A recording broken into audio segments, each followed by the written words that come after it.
اعدائهم اجمعین اما بعد فقال اللہ الحکیم بسم اللہ الرحمن الرحیم ان تبدوا ما فی انفسکم او تخفوہ یحاسبکم بہ اللہ فیغفر لمن یشاء ویعذب من یشاء۔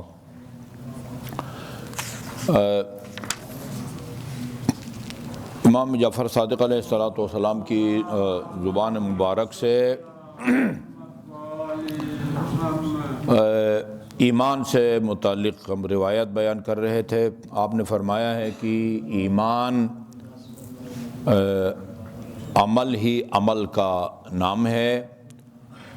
یہ اور بات ہے کہ امیر المومنین کی تعبیر اور آپ کے الفاظ میں جوارح ظاہری اعضاء بدن کا ایمان اور ہے، اور جوانح جو باطنی اعمال ہیں اعضاء ہیں ان کا عمل اور ہے۔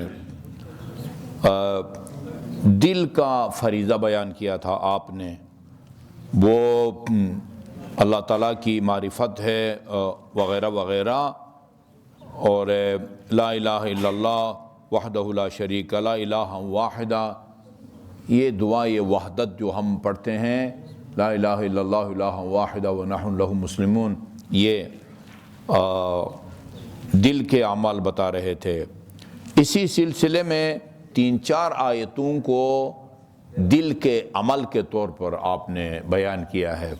ان میں سے ایک یہ ہے ان تبدوا ما فی انفسکم او تخفوہ یحاسبکم بہ اللہ، جو کچھ تمہارے دل میں ہے اس کا تم چاہے زبان سے اقرار کرو یا چھپائے رکھو، اس کی وجہ سے اللہ تعالیٰ تمہارا محاسبہ کرے گا، مواخذہ کرے گا اور تمہاری گرفت ہوگی۔ اس کا مطلب ہے کہ دل کا ایک عمل ہے کہ جس کی وجہ سے انسان خدا کی بارگاہ میں جواب دہ ہے۔ جی ہاں، یغفر لمن یشاء اور البتہ اللہ تعالیٰ جسے چاہتا ہے بخشتا ہے اور جسے چاہتا ہے وہ عذاب دیتا ہے۔ فذلک ما فرض اللہ علی القلب، یہ وہ چیزیں ہیں کہ جن کو اللہ تعالیٰ نے دل پر فرض قرار دیا ہے، اقرار، معرفت، وہو عملہ، یہی چند چیزیں دل کا وہ اعمال ہیں، وہو رأس الایمان، رأس الایمان۔ انسانی بدن میں اگر سر قلم کر دیا جائے تو انسان ختم ہو جاتا ہے، ٹانگ کاٹ دی جائے، اس سے آدھا دھڑ بھی جو ہے نا دونوں ٹانگیں سمیت اگر کاٹ دیا جائے انسان کو، انسان زندہ بچ سکتا ہے، لیکن جو ہے نا وہ سر کو تن سے جدا کیا جائے تو پھر انسان نہیں بچ سکتا۔ تو یہ جو دل کے اعمال ہیں، دل سے خدا کو ماننا، دل سے خدا کی معرفت رکھنا، دل سے خدا کے ہر فیصلے پر راضی رہنا، یہ کیا ہے؟ یعنی انسانی بدن میں جو حیثیت سر کی ہے وہی حیثیت یہ دل کے اعمال کی ہے۔ دل کا عمل، دل کا فریضہ اگر نہیں ہے، اس کا مطلب ہے کہ ایمان جو ہے نا وہ سر کے بغیر جو ہے وہ ایک دھڑ رہ جاتا ہے۔ سر کے بغیر دھڑ، وہ جو ہے نا وہ اس میں جان نہیں ہوتی، اس میں روح نہیں ہوتی۔ اچھا جی، وَفَرَضَ اللَّهُ عَلَى اللِّسَانِ القول والتعبیر عن القلب۔ اچھا، زبان کا فریضہ کیا ہے؟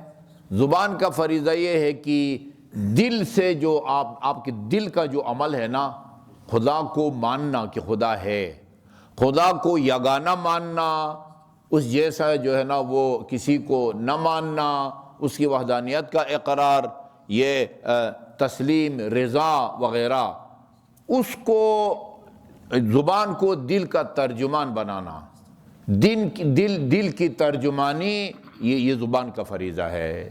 جو عقیدہ دل میں آپ رکھتے ہیں اسی کا زبان سے اظہار کریں۔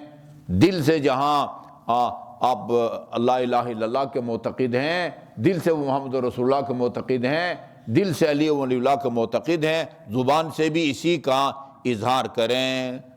دل کی ترجمانی یہ کس کا فرض ہے؟ زبان، یہ زبان کا فرض ہے۔ یا بما عقد علیہ واقر بہ قال اللہ تبارک و تعالی قول، یہ دل کا ایک فریضہ اللہ تعالیٰ نے زبان کا فریضہ بیان کیا ہے۔ امام علیہ الصلوۃ والسلام نے قولوا للناس حسنا، یہ دل کا فریضہ ہے کہ زبان سے ہمیشہ لوگوں کے سامنے جو ہے نا وہ اچھے جو ہے نرم الفاظ میں، اچھے الفاظ میں جو ہے نا بولو، بد زبانی ترش زبانی جو ہے نا وہ صحیح نہیں ہے۔ اسی طرح وقال قولوا آمنا باللہ، یہ بولو کہ ہم اللہ تعالیٰ پر ایمان رکھتے ہیں، وما انزل الینا، اور ان تمام چیزوں پر بھی ایمان رکھتے ہیں جو ہم پر انبیاء کے ذریعے جو ہے نازل ہوئی ہیں، جنا علیکم، جو ہمارے اوپر نازل ہوئی ہے ان پر بھی ایمان رکھتے ہیں، جو تم پر نازل ہوئی ان پر بھی ایمان رکھتے ہیں۔ وَإِلَٰهُنَا وَإِلَٰهُكُمْ وَاحِدٌ، یہ زبان سے اقرار کرو کہ تمہارا الہ اور معبود اور ہمارا الہ اور معبود ایک ہے، ایسا نہیں کہ تمہارا معبود اور ہو، ہمارا معبود اور ہے۔ رٹایا گیا ہے یہ جملہ یتعلہون علیہ، یہ مسجد النبی اور جنت البقیع کے درمیان انڈین کوئی تھا، وہ مولوی وہاں جو پڑھتے ہیں ان کی ڈیوٹیاں لگتی ہے، جو ہے نا مختلف مقامات پہ جا کے لوگوں کو شرک سے جو ہے نا وہ روک رہے ہوتے ہیں۔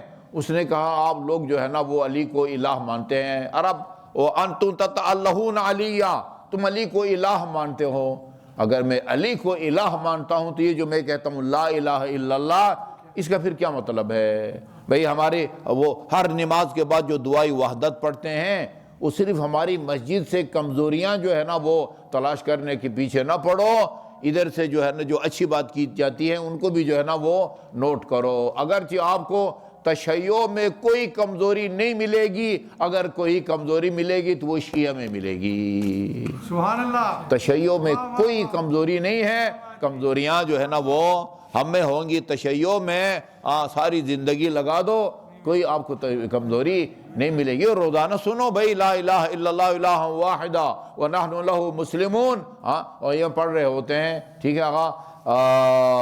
اچھا جی، الہکم ونحن لہ مسلمون، یہ دعائی وحدت کا جملہ ہے نا، ہمارا الہ اور تمہارا الہ ایک ہے، ونحن لہ مسلمون۔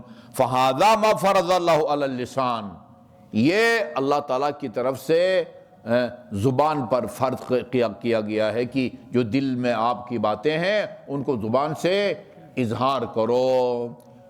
یہ ایک لمبی چوڑی فہرست بنتی ہے، سچ بولنا یہ زبان کا فریضہ ہے جی، امر بالمعروف نہی عن المنکر کرنا یہ زبان کا جو ہے نا وہ فریضہ ہے، لوگوں کو نصیحت کرنا یہ طولانی فہرست بنتی ہے زبان کی۔